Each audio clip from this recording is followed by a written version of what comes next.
In this short tutorial, I'm going to share with you how you can screen mirror your iPhone on Windows 11 operating system. Screen mirroring your iPhone on a PC enhances productivity by utilizing a larger display for better visibility and multitasking.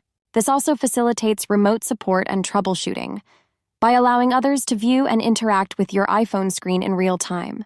On your desktop, head to any preferred browser of your own choice.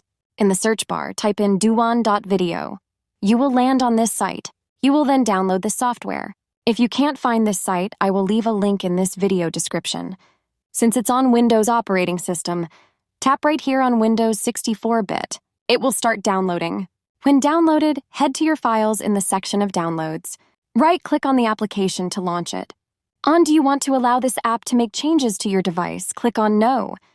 The application will get installed to your desktop successfully. When you open the Dawan app, you will see this quick start guide page. Just go ahead and plug your iPhone USB into your PC, and it will get displayed onto your computer screen. To drag it anywhere on your screen, just long hold on the right-click button of your mouse. To enable full screen, tap right here. To exit full screen, just left-click and select on Exit Full Screen. That's how easy it is to enable screen mirroring of iPhone on your Windows 11 PC. If you have any questions, just let me know in the comments section down below. Please don't forget to leave a like, share, and subscribe for more informative tutorials like this one.